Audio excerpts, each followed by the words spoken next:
이쪽에 2번 사람에게 배척당하는 훈련이죠. 오늘도 내용이 간단합니다. 참 보겠습니다. 1번 야곱이 요셉에게 어떤 일을 시키며 그가 맡은 일을 어떻게 감당합니까? 헤브론에서 세겜까지, 세겜에서 도단까지 거리가 얼마나 되는지 살펴보세요. 야곱이 요셉에게 어떤 일을 맡겼습니까? 세겜에서 양을 치는 형들의 안부를 돌아보거라는 심부를 시켰죠. 심부름을. 팔레스타인은 그렇게 풀이 많은 지역이 아니기 때문에 목축을 하는 사람들은 베두인이라고 그러죠. 유목생활합니다. 풀이 많은 쪽으로 이렇게 자꾸 이동하는 거예요. 야곱은 집에 있지만 형들이 양을 치기 위해서 풀이 있는 쪽으로 자꾸 집에서 멀리 가다 보니까 세겜까지 멀리 가 있어서 그들이 잘 하고 있는지 안부를 물어보고 오라 하는 것이죠. 옛날에 교통수단이 없으니까 전화도 없고 하니까 옛날에 이게 수단이죠. 이새가 다윗에게도 이런 심부름을 잘했죠. 아버지 심부름을 잘하면 나중에 형통하게 돼요. 그래서 다윗도 너희 형들이 전쟁터에 나가는데 잘 있는가 한번 갔다 와보라. 전쟁터에 나갔다가 골리앗의 그 소문을 듣고 다윗이 일약 명성을 날리잖아요. 요셉도 아버지의 심부름 나갔다가 인생의 전환점을 맞게 되는 것이죠. 자, 요셉이 그 아버지의 심부름을 감당하는 자세가 어떤가? 자세가 어떤 것 같습니까? 여러분들 보실 때 12절에 17절.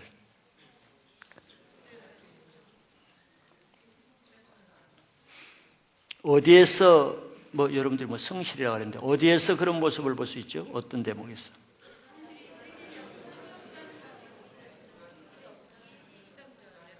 그렇죠. 아버지가 어디를 보냈습니까? 어디에 갔다 오라 그랬어요? 세겜에 갔다 오라. 세겜에. 형들이 세겜에 있으니까. 그러면 성실하지 않고 게으르고 충성스럽지 않는 사람은 어떻게 하겠습니까? 세겜까지 갔다 오는 거지. 갔다 와서 뭐라 그래요? 세겜 갈 데가 없더라. 어디까지 온지는 몰라요. 아버지. 없어요. 나 갔다 왔어요. 이렇게 할 거란 말이죠.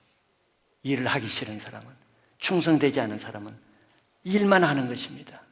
일만 하는 거지. 그게 틀리는 거지. 마음으로 하는 거하고 일로 하는 것이 틀리고. 늘 말씀드리지만서도 여기 물 한 컵을 갖다 놓아라 하고 심으면 그냥 일로 하면은 물 한 컵만 딱 갖다 놓으면 됩니다. 그러나 마음으로 하는 사람은 물 가져온 김에 먼지가 있으면 털기도 하고 이런 게 있으면 제자리에 갖다 놓기도 하고 다른 것도 이렇게 하죠. 마음으로 하는 사람은 틀리잖아요. 요셉의 자세가 마음 중심이 여기 나오는데 하나님은 외모로 보시지 않고 우리 중심을 보시지 않습니까? 세겜까지 갔는데 요셉의 이 심부름이 기분 좋은 심부름입니까? 기분 부담스러운 심부름입니까? 부담스럽죠. 왜냐하면 형들이 자기를 안 좋아하지 않습니까? 안 좋아할 분들은 어떻게 하면 해코지할까 지금 그런 사람에게 신분을 보내잖아요. 칭찬받고 가서 좋을 일이 없어요. 가기 싫습니다. 하고 싶지 않아요. 환영도 안 하고 반기지도 않는 그 신부름 하는 것이 얼마나 부담스럽습니까? 그러나 아버지의 명예니까, 아버지의 말씀이니까, 아버지의 권위에 순종하는 것입니다. 상황을 보면은 가기 싫다 그럴 거예요. 그럼에도 불구하고 아버지가 세겜까지 가라 그러는데 세겜에 갔더니 형들이 없어. 우리 같으면 어떻게? 잘 됐다고 생각하죠. 하나님의 은혜다. 하나님 찬양하고 거기서 하나님을 경배하고 돌아올 것입니다. 하나님이 나에게 피할 길을 주셨구나. 감당치 못할 시험은 안 주신다더니 신실하신 하나님 이렇게 해서 피할 길을 주셨구나. 할렐루야 부르면서 막 돌아왔을 거예요. 성경 말씀도 적용은 자유입니다. 자기 멋대로. 똑같은 말씀을 듣도 적용은 천태만설이에요. 그래서 잘못 적용하는 사람이 많아요. 성경 말씀은 하나님의 마음을 표현한 글이기 때문에 가장 성경 말씀을 잘 적용하려면 내가 하나님 마음을 품어야 가장 잘 해석하고 적용할 수 있는 것입니다.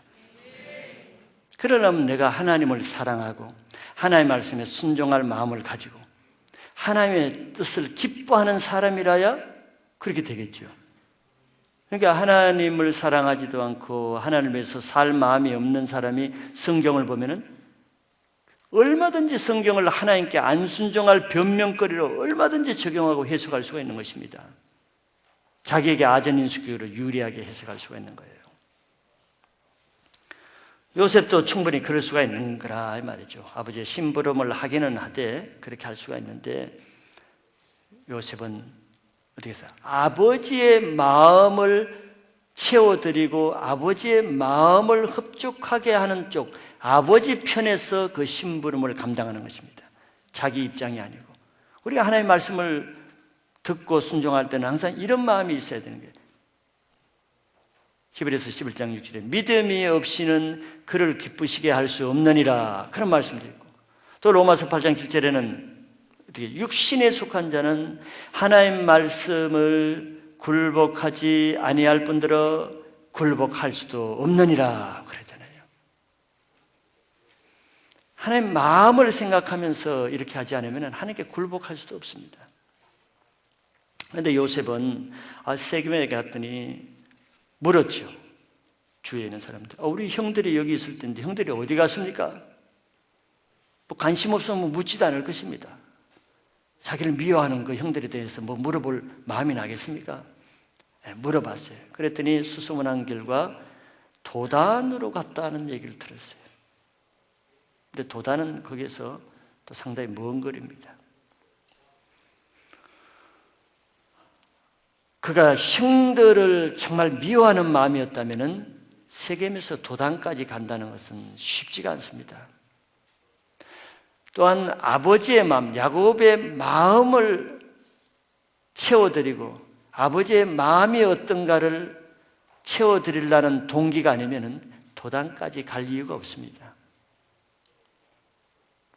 이거 우리가 신앙생활할 때 내가 하기 싫고 내가 죽어지기 싫고 내가 부인되기 싫은 그런 것이 우리가 안 해버리는 것이거든요.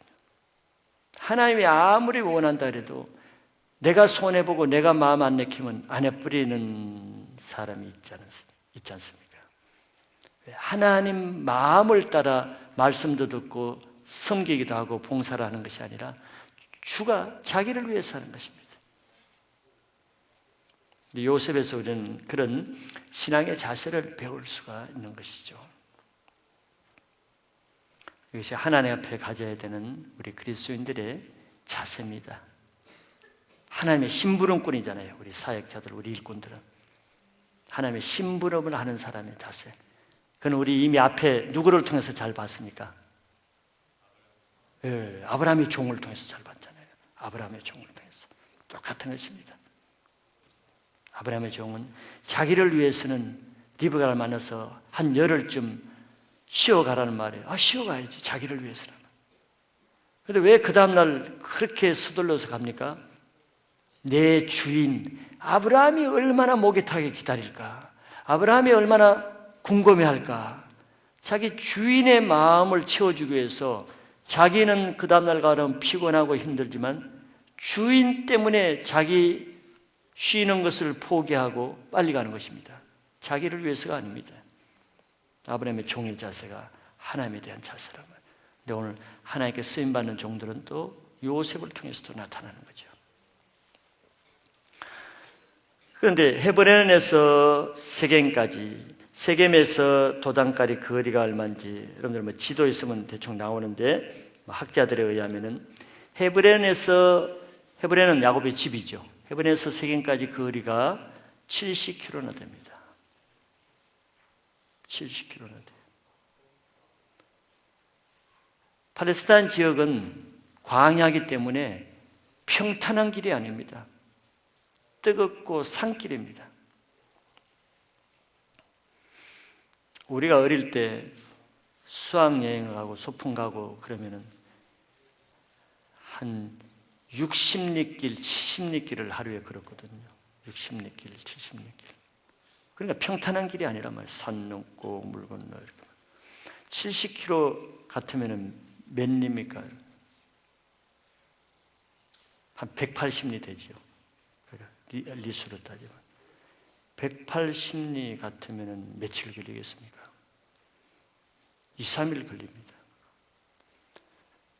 세겜까지 가는 것만 해도 큰 자기 부인이고 굉장한 형들을 위한 승김이에요. 승김의 자세가 없으면 그 쉽지 않습니다.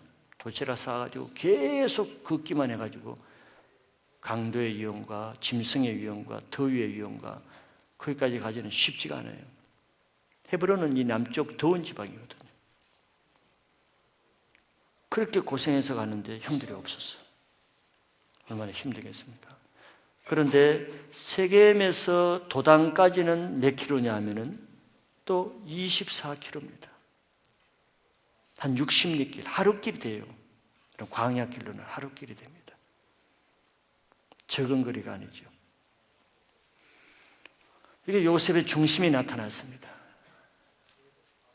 될성 싶은 나무는 떡잎부터 알아본다 그러죠. 마음에 순수하고 책임감이 있고 사명감이 있고 성실성이. 그런데 신앙생활도 사실 이런 기본적인 성실성과 책임감이 없이는 신앙도 사실 어려운 거예요. 그 약점을 통해서 사단이 계속 방해하기 때문에. 이것은 요셉이 그 야곱 아버지에 대한 것은 족장 시대에 그 아버지는 가장은 하나님을 대신하는 권위가 있습니다. 그렇기 때문에 자기 아버지 노아의 수치를 드러낸 함이 저주를 받지 않습니까? 왜 그렇습니까? 그것은 자기 아버지의 권위에 대해서 그렇게 한 것은 하나님에 대한 것이기 때문에 그렇습니다.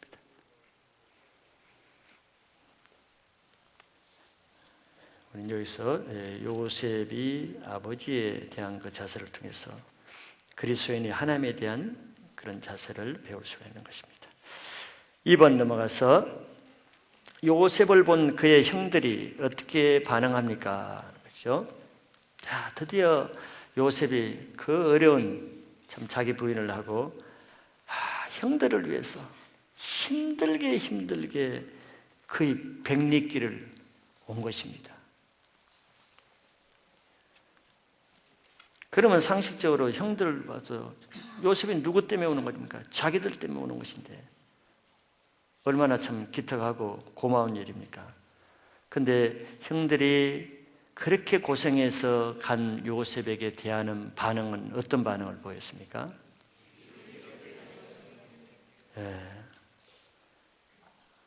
참 악한 반응이죠. 오기도 전에 멀리서 보통 정상적인 같으면은 참 달려가서 거의 막내 아들이잖아요. 자기 한참 동생인데 그 고생했다고 끌어안아주고 고맙다 그러고 축하해줘야 될 텐데 멀리서 보자마자 죽이기를 꾀했다. 그리고 오는 걸 보고 야 요셉이 온다 그렇게 하지 않았어요. 뭐라고 불렀습니까?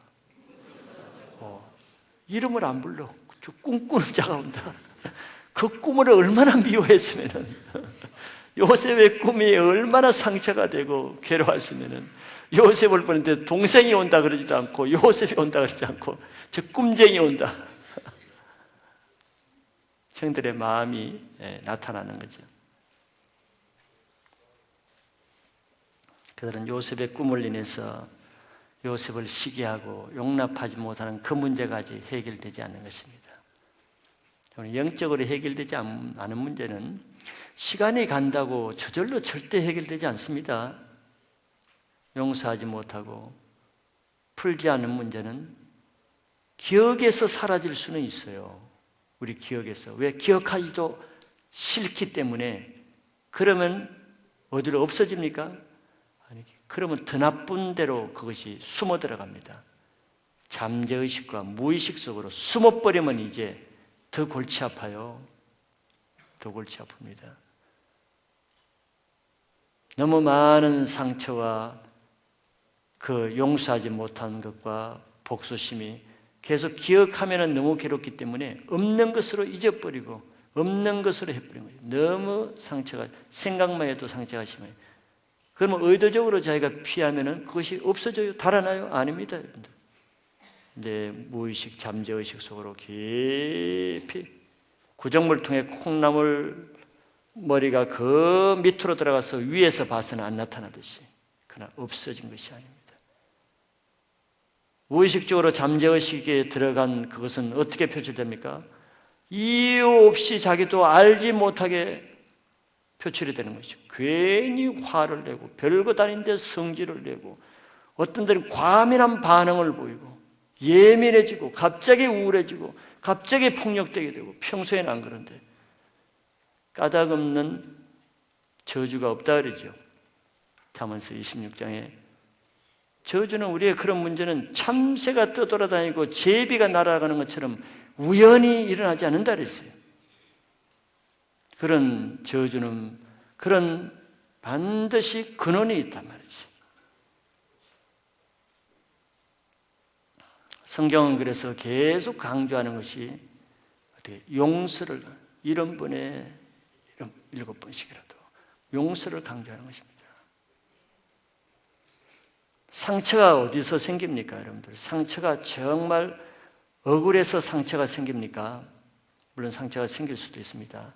상처가 남는 것은 너무 억울하고 너무 충격적인 일이 커서 상처가 남는 것이 아닙니다. 그 일을 내가 용납하고 용서하지 않기 때문에 상처로 남는 거예요. 아무리 큰 충격과 악한 대우를 받고 억울한 일을 당해도 다 사람이 상처로 남는 게 아닙니다. 그걸 용납하고 이해하고 용서해 주는 사람에게는 상처가 안 남는 거예요. 그럼 그 사람은 그런 많은 역경과 환난을 겪어도 그 사람의 자아상은 건전한 자아상으로 살 수가 있는 거예요. 그러나 겉으로 보기에는 부족함이 없는 것 같고 겉으로 보기에는 번드러한 것 같아도 깊은 어떤 사건을 만나면 보통 때 안 나타납니다. 사건을 만나면은 그런 이해할 수 없는 행동이 나오고 아주 위기의 상황에 들어가면은 남 평소에 나타나지 않는 그런 행동이 나타나고 그는 바로 그것이 인격 속에 깊이 잠재되어 있는 거죠. 그러면 그것이 성경적으로는 진지가 되는 거예요. 스트롱홀드, 진지가 되는 거예요. 진지. 집이 되는 것이란 말이에요. 집이.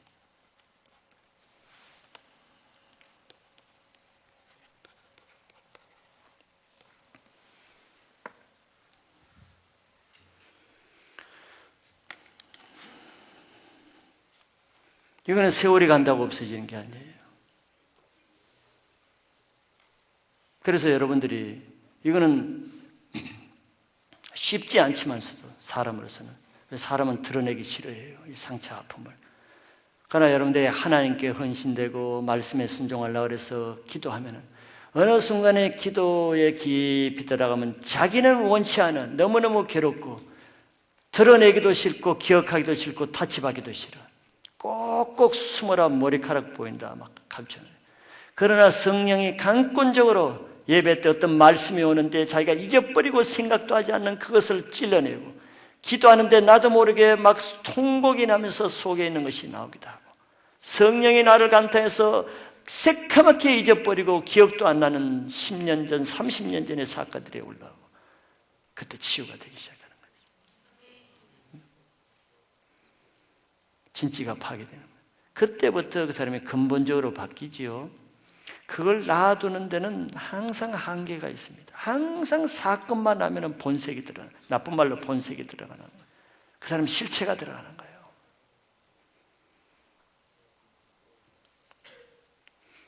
이 형들은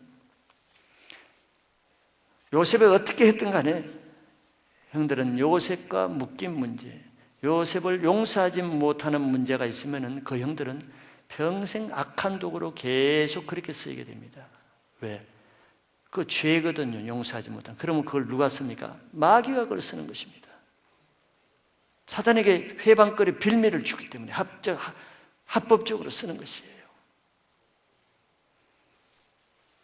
그래 때문에 늘 강조하지만 우리는 상대방을 위해서 상대방이 잘 되라고 용서해 주는 것이 아닙니다. 물론 그것도 있지만요. 그렇게 생각하니까 저 사람이 잘못했는데도 내가 왜 저 사람을 위해서 용서해 줘야 돼? 이런 생각을 해. 그렇습니까? 저 사람을 위해서 용서해 주는 겁니까? 아닙니다. 내 영혼을 위해서 용서해 주는 거예요. 저 사람을 용서를 못하면 내 영혼이 묶입니다, 저주에.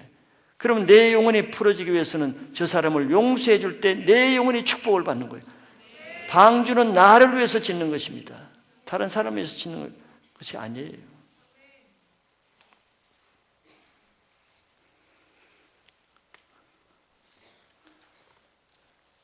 꿈꾸는 자가 오는도다 하는 말에서 형들은 요셉의 꿈에 대해서 아직 자유롭지 못한 거예요. 꿈에 묶여 있는 것이.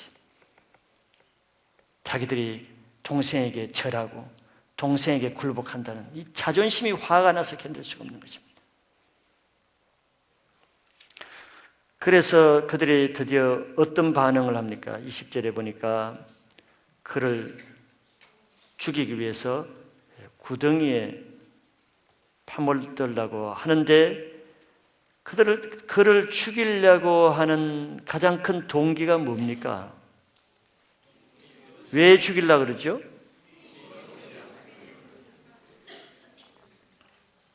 예, 20절 끝에가 아주 중요한 말이에요. 우리가 말하기를 악한 짐승이 그를 잡아먹었다 하자. 그 다음 그 말이 중요한 것입니다. 그 꿈이 어떻게 되는 것을 우리가 볼 것이니라. 굉장한 말을 한 것입니다. 굉장한 말을 한 것이에요. 그 꿈이 어떻게 되는지. 자, 우리가 그를 죽여버리면 그 꿈이 이루어지겠느냐? 그 꿈이 어떻게 되는가? 우리 그 꼴을 한번 보자. 이런 뜻이죠. 그럼 뭡니까? 형들은 요셉에게 준 그 꿈을 무산시키기 위해서 그 일을 하는 것은 하나님의 주권을 대항하는 큰 죄가 되는 것입니다. 요셉을 망하게 하려는 것이 아니라 요셉에게 준 하나님의 꿈을 망가뜨리게 하기 위해서 하나님이 하시는 하나님의 주권을 대적해서 깨트리기 위해서 하는 행동이란 말이에요. 그 동기가.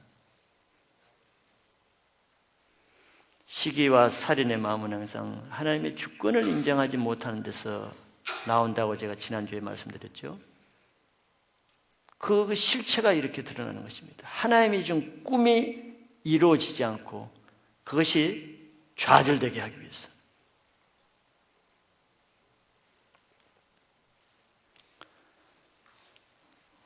우리는 하나님이 움직이시고 하나님이 주장하시고 하나님이 함께하는 사람들을 대할 때는 하나님을 상대로 대해야 됩니다. 내가 아무리 마음에 내키지 않고 내가 아무리 인정하기 싫더라도 그 사람을 상대하게 되면 내가 하나님께 죄를 짓기가 쉬워요. 하나님을 위해서 살며 하나님이 인도하시는 사람을 대할 때는 그 사람을 움직이고 인도하는 그 배후에는 하나님을 상대로 해야 내가 같이 그 사람 때문에 하나님 일에 동참하고 하나님 상급에 참여하는 자가 됩니다. 예수님이 그랬지 않습니까? 제자라 해서 이 소자 하나에게, 아무 소자가 아닙니다. 하나님은 제자라 해서 소자 하나에게 냉수 한 그릇이라도 주는 자는 상을 잃지 않아요.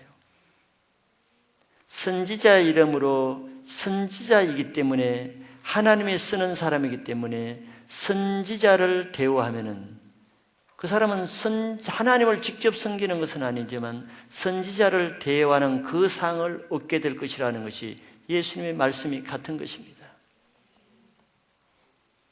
반대로 하나님이 주신 꿈, 하나님이 하신 일을 모르고 또는 알고도 그 사람을 대적하면 그 사람을 대적하는 것이 아닙니다. 자기가 본의 아니게 하나님을 대적하는 것이 되죠. 압살롬이 인간적으로는 자기 아버지를 대적하지만 아버지를 대적하는 것이 아닙니다. 하나님을 대적하는 것이기 때문에 하나님이 압살롬을 다뤄버리잖아요. 다윗이 압살롬을 처치하지 않았죠. 하나님이 아이도벨의 꾀를 아주 어리석게 만들어가지고 자기 아버지 다윗을 대적하는 그 압살롬이 죽게 망하게 하죠. 왜? 하나님이 세우신 다윗을 대적하는 것은 하나님을 대적하는 것이기 때문에 하나님이 그 압살롬을 다루시는 것입니다.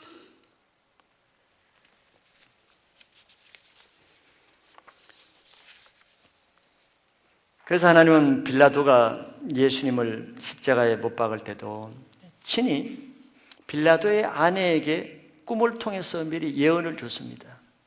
그래서 그 아내는 자기 남편에게 충분히 전달했습니다. 저 옳은 사람에 대해서는 아무 상관도 하지 마세요. 내가 꿈에서 저 사람 때문에 많은 고생을 했습니다. 하나님이 꿈을 주신 것입니다. 그러나 빌라도는 그걸 무시했기 때문에 오늘날까지 우리가 사도신경을 외우고 있는 것이죠.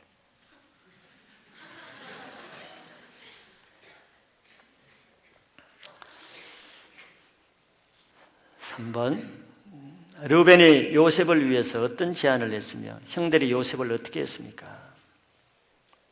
이제 죽이기로 해서 구덩이에 넣는 것이죠. 그때 르우벤이 어떤 제안을 했습니까?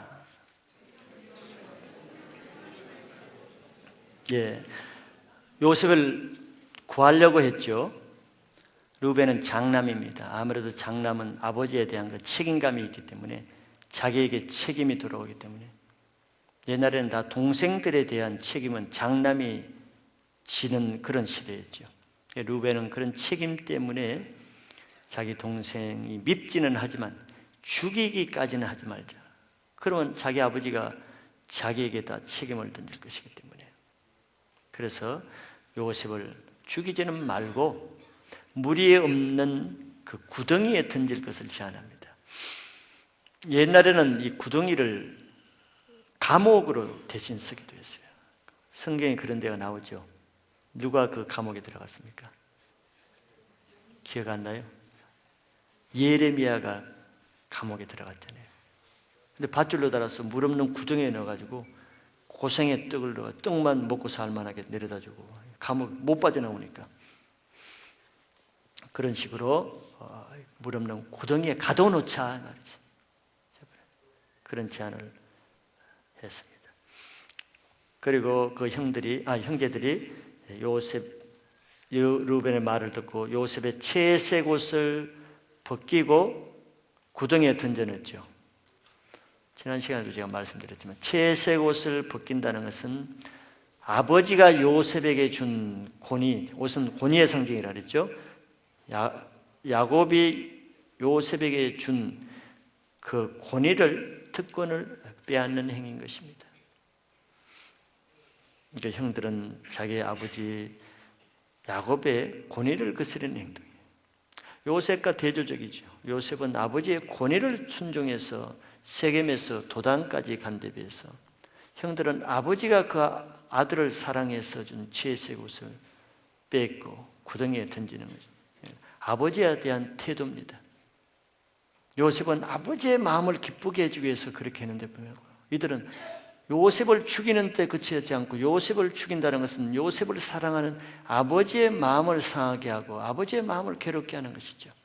즉 아버지의 마음과 상관없이 아버지가 괴로워하든 뭐하든 그들은 자기 감정대로 살아요. 이것이 두 갈래로 나눠지는 것입니다. 인간적인 신자와 하나님 중심으로 한 신자가 이렇게 둘로 나눠지죠. 어떤 사람은 하나님이 정말 근심하고 괴로워하든 말든 눈에 보이는 자기 감정대로 합니다. 화내고 혈기내고 죄짓고. 그러나 하나님을 사랑한 사람은 내가 이렇게 할 때 하나님의 마음이 어떤 것인가 그것을 중심으로 사는 사람이 있는 거죠. 그건 자기가 선택하는 것입니다. 그래서 행한 대로 보응을 받는 것이.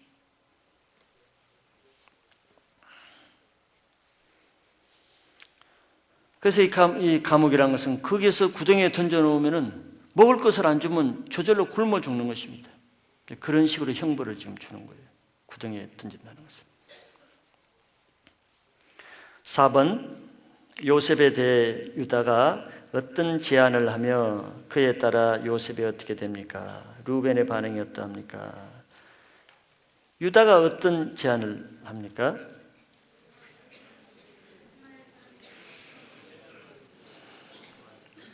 구덩이에 던져진 요셉을 보면서 유다는 좀 마음의 양심의 가책에 들었든지 다른 제안을 합니다. 다른 형제들에게 요셉은 우리 동생이 아니냐, 또 우리 고륙이 아니냐, 한 피를 낳은 형제가 아니냐, 그 우리 고륙인 동생의 피를 흘린 것이 죽여서 무엇이 유익하겠느냐, 우리 차라리 저기 지나가는 이스마엘 상고 장사하는 사람에게 파는 것이 어떻게 하느냐. 유다는 요셉을 죽이기까지는 하지 말자는 것입니다. 죽이지는 말고 팔자고 제안한 것이죠. 피를 흘리는 자는 피의 복수를 받게 된다는 것이 하나님의 원리죠. 우리 가인 배울 때 배웠습니다. 창세기 4장 10절에서. 유다는 자기 동생의 피를 원치는 않았습니다. 그래서 요셉이 어떻게 되죠? 그대로 이스마엘 상고가 마치 지나가죠. 이스마엘은 누굽니까?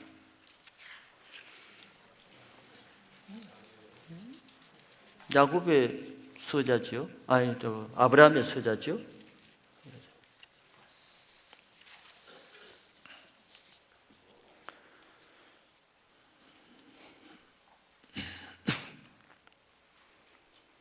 그러니까 이스마엘도 친척불로 하면 촌수로 따지면 자기 적은 할아버지 뻘이 되는 것이죠. 큰아버지지, 큰할아버지지. 즉 자기 동족에게 팔리는 것이, 동족에게 파는 것입니다. 이스마엘 상고에게 팔아서 은 20개에 팔려서 애굽으로 내려갑니다. 이것이 예수님과 비슷하죠. 예수님도 은 30냥에 자기 제자, 자기 동족인 가룟 유다에게 팔린 것과 같은 신앙의 영적인 원리입니다. 팔리는 조건도 돈에 의해서 팔리고, 팔리는 동기도 요셉은 형들을 위해서 했으나 형들은 요셉을 배반한 거죠. 예수님은 백성들과 제자들 가룟 유다를 위해서 목숨까지 던졌으나 가룟 유다는 예수님을 배반하는 것이죠. 우리가 재작년 여름 수련회 때 요셉을 대해서 다 이미 공부를 많이 했습니다. 하나님의 훈련학교를 통과하는 과정이 있지 않습니까? 이 과정의 한 과정이에요. 하나님 나라에 들어가기 위해서는 많은 고난과 환난을 받아야 된다는 것이 사도행전의 바울이 말한 것입니다.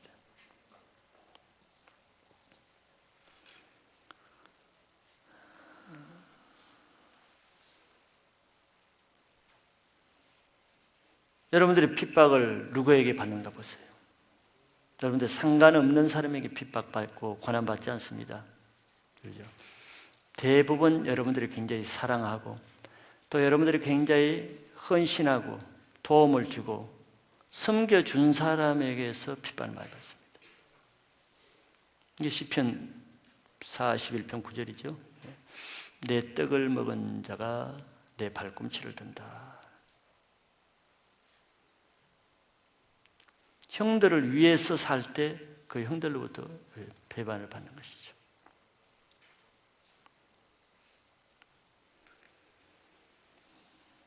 그것이 예수님의 십자가의 원리입니다. 예수님은 아무도 안 도와준 로마 군병이나 세리들에 의해서 십자가 박힌 것이 아닙니다.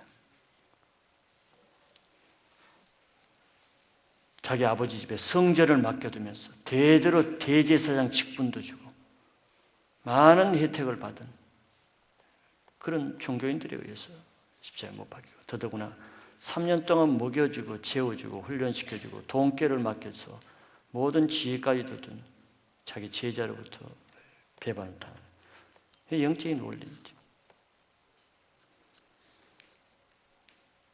다윗이 누구로부터 배반받습니까? 가장 가까운, 가장 사랑한 압살롬으로부터 배반을 받는 것이죠. 이 영적인 원리인 것이.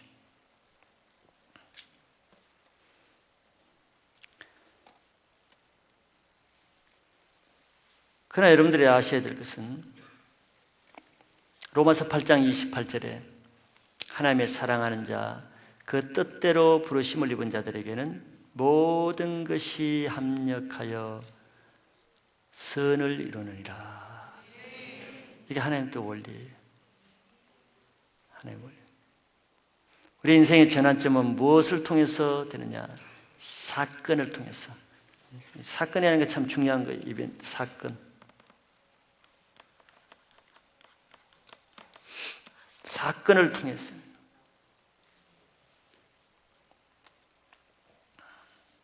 요셉은 형들에게 팔리는 이 사건입니다. 하나의 이벤트예요. 사단은 어떤 사건을 통해서 우리 인생을 망하게 되는 기회를 찾습니다. 그래서 어떤 사람은 사건을 통해서 망하는 전환점이 되어버려요. 그런 경우가 있습니다. 그러나 로마서 8장 28절에 나온 대로 내가 어떤 사건을 만나든지 내가 하나님을 사랑하는 삶을 살고, 로마서 8장 28절에 처음에 보니까 하나님의 사랑하는 자, 그 뜻대로 부르심을 입은 자가 조건이지 않습니까? 모든 사람이 그렇다는 게 아니에요. 하나님을 사랑하는 사람에게는 그 과정이 어떻든 간에 억울한 일도 있고 괴로운 일도 있고 부당한 일도 있지만, 하나님을 사랑하는 자에게는 모든 사건이 합력하여 뭐를 이루어? 악을 이루어요? 선을 이루어요? 선을 이룬다.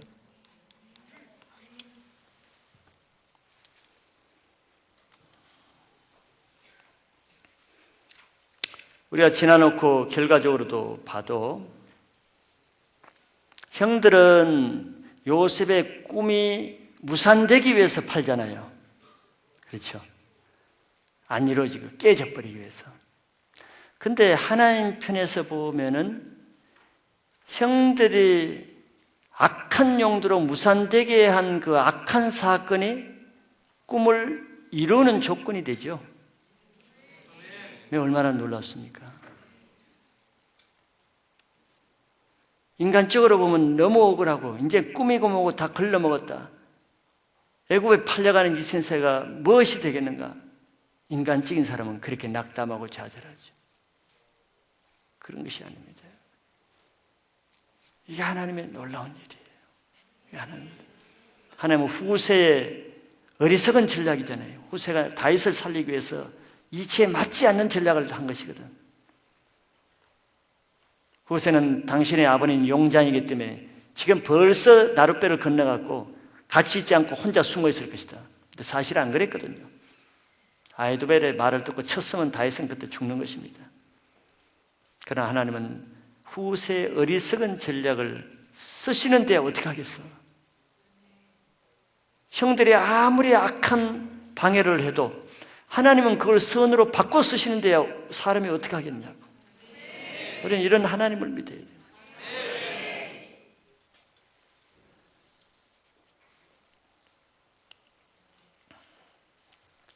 그래서 대부분의 하나님 앞에 선을 이룬 사건은 타당한 사건들이 아닙니다. 대부분 억울하고 애매하고 부당하고 이런 사건들이에요. 베드로전서 2장 19절 이하 그거 있지 않습니까? 애매하게 고난을 받아도 슬픔을 참으면은 이는 복되다 그랬거든. 이게 십자가의 원리입니다. 근데 사람이 다 눈에 보이게 잘 되는 것만이 꼭 잘 되는 것이 아닙니다. 눈에 보이게 다 잘 되는 사람의 약점이 뭡니까? 하나님을 깊게 가까이 하기가 그만큼 더 어렵다는 것입니다. 바꾸는 거예요. 이 세상의 유익과 영적인 유익을 서로 바꾸는 것입니다. 하나님과 재물을 같이 동시에 섬길 수가 없어요. 여러분들 하나님 위해서 애매한 고난받기를 정말 싫어하고 하나님에서 헌신하고 고통받는 걸 싫어하면은 하나님의 영적인 것을 받기는 쉽지 않을 것입니다.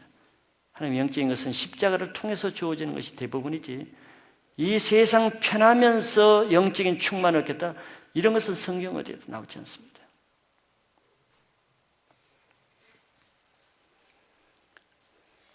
우리는 생각해도 요셉의 꿈을 다 꿔서 두 번이나 걸쳐뒀으면 여러분들이 하나님, 당신은 놀라운 11만 3,110의 용장이 될 것이다, 막 예언을 막 10번 거듭어 막 똑같은 예언을 받으면 나는 이제 됐어.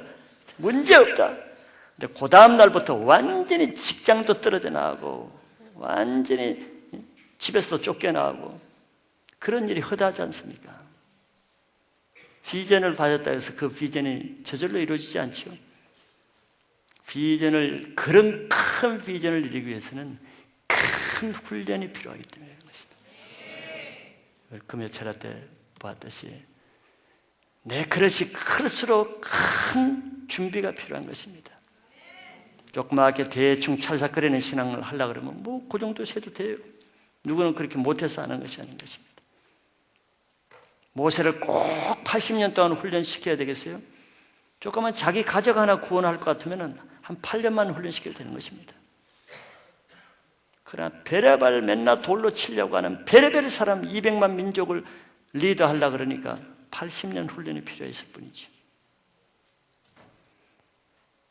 믿음의 조상이 아니라 가정의 조상만 되려고 그래도 한 2년만 있으면 자식 줄 수가 있어요, 아브라함에게.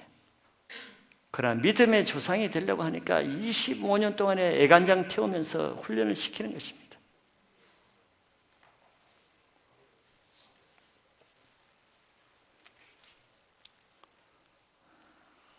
합력하여 선을 이룬다는 말이 중요한 말이죠. 합력. 어떤 사람은 맨날 협력이라고 그러더라고요. 협력이 아니라 합력이라고 번역되죠. 합력. 합력이라는 것은 그때 단말적으로는 선이 아니에요. 악도 되고 억울함도 되고 부당함도 되고 손해도 되는 것입니다. 합력하기 전에는. 근데 다 이어져 보니까 그래서 하나님이 그렇게 했구나. 그래서 하나님이 애굽으로 팔리게 했구나. 그게 합력입니다.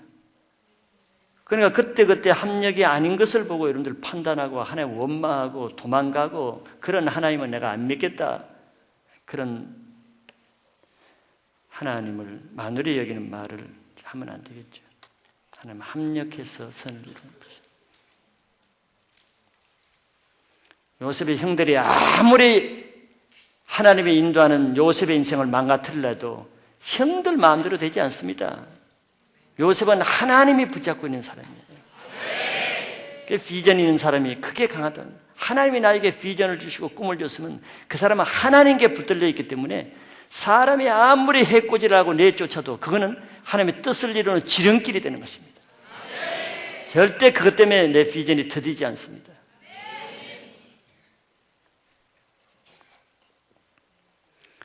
그때 르우벤의 반응이 어땠습니까? 이스마엘 상고에 팔려간 것을 아마 그때는 르우벤이 없었던 것 같아요. 일하러 갔다가 와보니까 요셉이 없어졌어요. 그때 어떤 반응을 보입니까?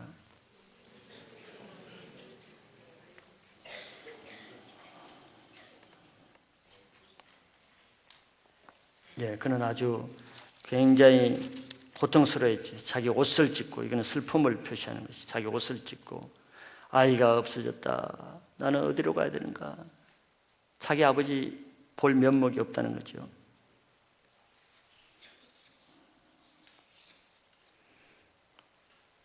그 다음에 5번 요셉의 형들이 야곱을 어떻게 속이며 이때 야곱의 반응이 어떠합니까?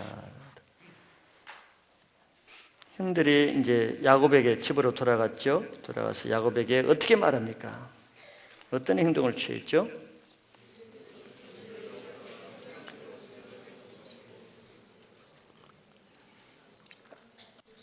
요셉의 채속옷을 빼앗은 그 옷에다가 자기들이 염소를 잡아가지고 죽여서 옷에다가 피를 발랐죠. 채속옷에다 피를 발리고 아버지한테 이것이 당신 아들 옷이 맞는가? 요셉이라고 말하지도 않아요. 아버지의 아들의 옷인가 아닌가 한번 보소서. 요셉이라는 말만 해도 아마 피가 끓는 모양의 형들은. 이건 거짓말하는 것이죠. 자기들이 팔아놓고는 짐승에 물려 찢어 죽인 것처럼 거짓말하고 속이는 것입니다. 보세요. 우리 앞에서 세겜에서 형들이 어떤 죄를 지었다고 우리가 보았습니까? 무슨 죄? 거짓말하는 죄, 속이는 죄를 지었죠. 세겜 사람에게 할례를 행하라, 거짓말을 하는 것을 우리가 배웠습니다.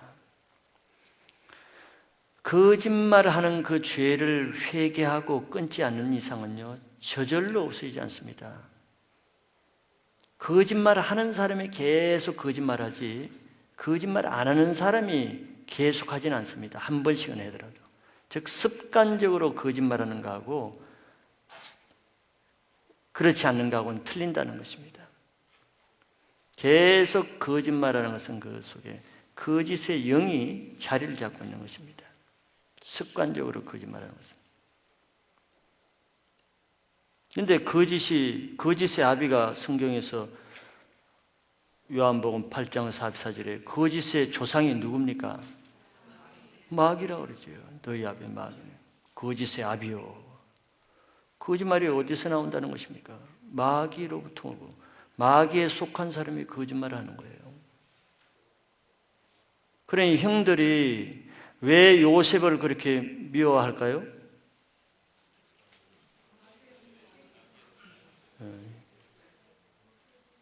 힌트를 주셨는데도 여러분들이 하나님의 사람을 미워하는 사람은 누구겠습니까? 하나님이 잘되게 하는 사람을 미워하는 것은 누구겠어요?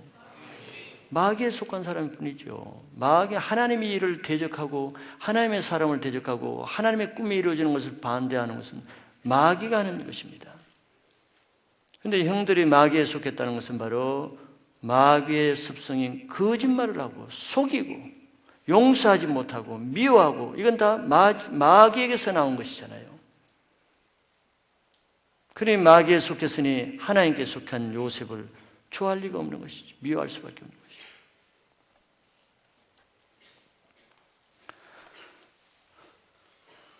하나님을 믿지 않는 사람에게 하나님을 알 수 있는 수단 중에 하나가 뭐라고 로마서에서 말합니까? 1장에서 양심입니다. 양심. 그래서 불신자도 핑계할 수 없는 거예요. 우리에게는 다 양심을 줬어요. 물론 양심은 가지가지입니다. 양심이 무뎌진 양심, 타락된 양심, 더 악한 양심은 화인 맞은 양심이라고 성경에서 말하죠. 양심은 원래는 하나님이 쓰시는 도구입니다. 커뮤니케이션의 전달 수단이란 말이죠. 성경도 모르고 하나님도 모르는 사람에게 하나님이 어떻게 말씀하겠습니까? 양심을 통해서, 물론 자연을 통해서 말합니다. 그러나 양심을 통해서 말하는 거예요. 그래서 죄를 지으면 양심이 괴롭죠. 양심의 가책을 느끼죠. 그래서 정말 정직하게 살려고 그러면 양심대로 살려고 하면 정직하게 살 수 있도록 하셨다고 이제 성경이 말씀하는 거죠. 완전하지는 않지만. 그러나 형들은 계속 습관적으로 이렇게 거짓말을 하는 것은, 근데 계속 양심을 거스려 양심을 누르면서 계속 할 때 그 양심이 무뎌지게 됩니다. 여러분들 거짓말 안 하는 사람이 처음 거짓말 한번 해보세요. 괴로워서 견딜 수가 없습니다. 그래서 토스를 하지 않고는 견딜 수가 없죠.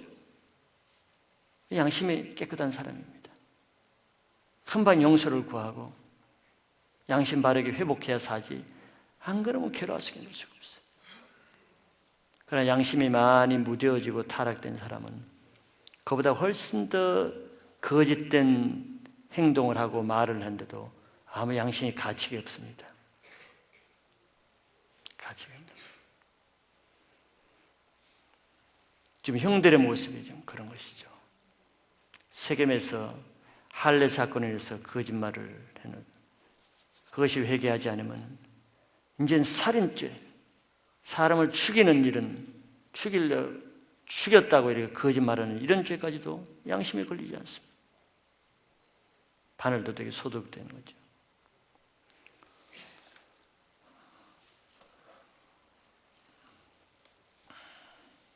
우리가 양심을 지키기 위해서는 많은 손해를 볼 수밖에 없습니다. 그러나 그 조금 눈앞에 보이는 손해를 안 보기 위해서 양심을 거스르면 굉장히 더 큰 것을 잃습니다.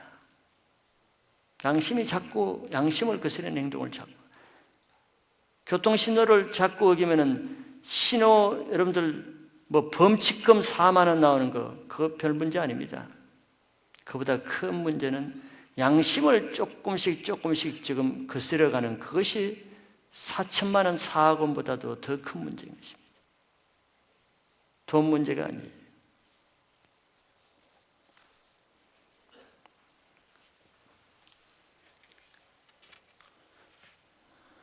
그래서 양심이 완전히 화인 맞은 양심은 사단이 완전히 잡고 있는 양심은 화인 맞은 양심입니다.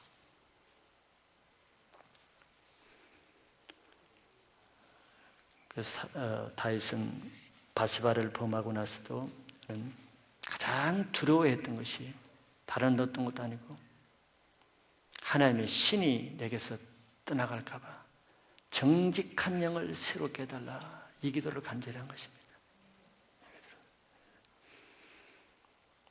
왜 세상에 정직하게 살려면 얼마나 손해를 많이 봐야 됩니까? 세상에 조금 손해 안 보기 위해서 내 영을 더럽히고 양심을 더럽히고 한다는 것은 그건 올바른 계산법이 아니죠.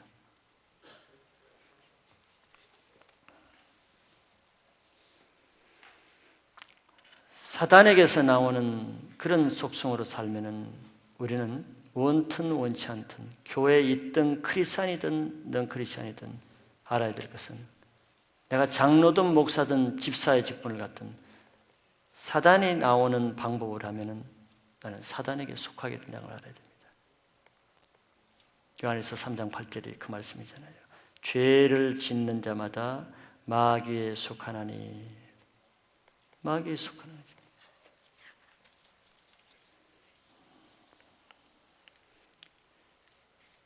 형들이 결국은 그런 자기들의 문제가 해결되지 않을 때 하나님께서는 요셉을 대적하다가 하나님 나라를 대적하는 이런 불행한 인생을 살게 되는 것이죠. 자, 여기에 대해서 야곱이 어떤 반응을 보였습니까?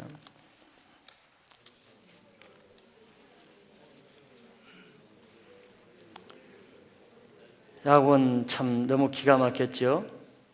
옷을 찢고 굵은 배로 허리를 묶고 오래도록 그 아들을 위해서 애통하니 요셉이 죽은 줄 알고. 자, 우리 죄가 그 자식들의 죄가 그 아버지의 마음을 어떻게 합니까? 아버지의 마음을 너무너무 괴롭게 만들죠.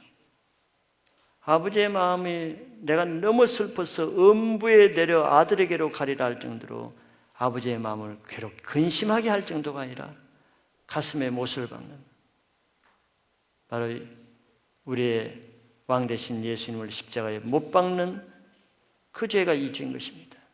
영적으로 보면 자기 아버지의 마음이 이렇게 될 줄을 형들은 다 압니다. 그 아버지가 요셉을 얼마나 사랑하는 걸 알기 때문에 그런 걸 알면서도 그들은 그 죄를 짓고 그 결과로 자기들 눈으로 그 아버지가 얼마나 고통스러워하고 괴로워하는지를 알죠. 이것이 영적으로는 바로 하나님께 대한 태도인 것입니다. 우리의 죄는 내가 이런 행동을 하면은 하나님이 얼마나 나 때문에 괴로워할까? 나를 위해서 십자가에 돌아가신 그 예수님이 나 때문에 얼마나 눈물을 흘리고 마음이 아플까? 그런 마음을 갖는 사람은 죄를 못 짓습니다. 양심이 깨끗한 사람은. 요셉을 보세요. 나중에 나오는 일이지만 보디발의 처가 그렇게 매일매일 동침하기를 죄짓기를 할 때 그가 자기 유익을 자기 처신을 본다 그러면 넘어갔을 것입니다. 그래야 주인 집에 안 쫓겨나죠. 주인 마님에게 잘못 보여서 그 집에 붙어 있을 수가 있겠습니까? 붙어 있기 힘들죠. 쫓겨납니다. 자기가 이방인이고 노예로 왔는데 그게 쫓겨나면 어디로 가겠습니까? 막노동도 할 수가 없는 거예요. 인간적으로는. 자기 처지를 보고 그 보디발의 처를 보면 타협할 수밖에 없습니다. 그리고 보통 집요하게 유혹을 하는 게 아니었잖아요. 그러나 요셉이 여기에서도 아버지에 대한 마음이, 요셉은 한결같습니다. 그때 성경이 뭐라고 합니까? 내가 어찌 당신에게 죄를 짓겠습니까? 이렇게 하지 않았죠. 내가 어찌 이 일을 행해서 하나님 아버지께 득죄하리까? 내가 이렇게 할 때 아버지의 마음이 얼마나 괴롭고 나에게 비전을 주신 아버지의 마음이 얼마나 슬퍼하시며 그런 죄를 내가 하나님 앞에 어떻게 지을 수가 없기 때문에 나는 못한다는 것입니다. 요셉은 자기 아버지 야곱의 마음을 그렇게 잘 알아서 순종한 것처럼 사건을 만났을 때 항상 자기를 보지 않고 하나님의 마음을 찾는 것입니다. 이런 사람이 죄를 이길 수가 있는 거예요. 이게 요셉의 형들과 대조적인 것입니다.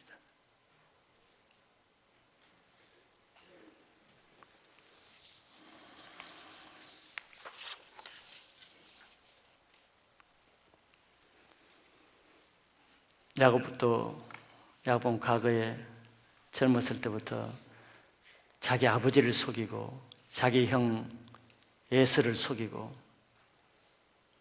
속였죠. 이제는 그 야곱이 반대로 자기 자식으로부터 속임을 당하는 이런 아픔을 당하죠.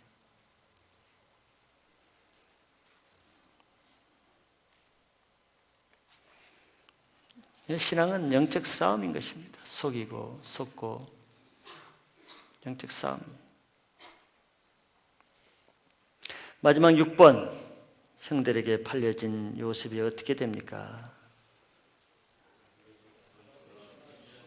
어디를 팔려갔죠? 36절에 보니까 애굽의 신하 시대장 보디발에게 요셉을 팔았더라.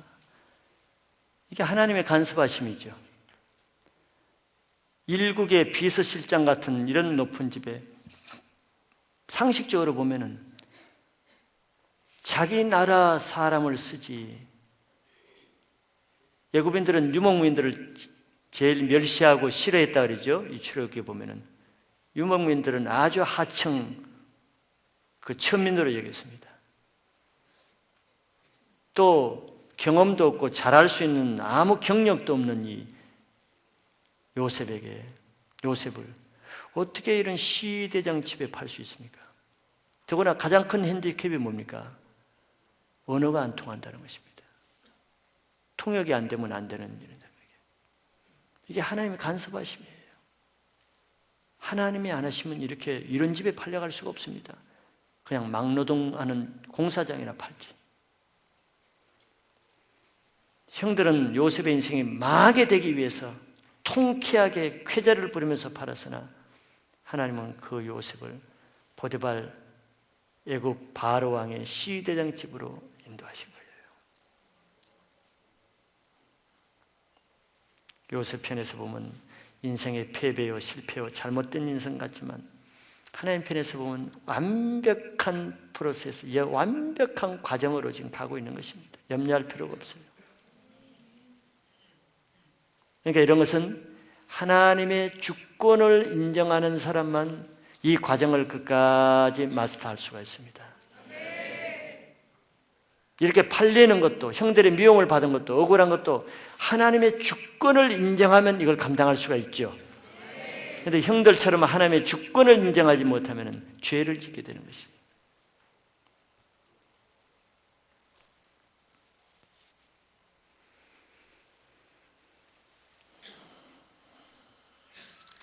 그런데 금요 철학 때 제가 많은 말씀을 드렸습니다.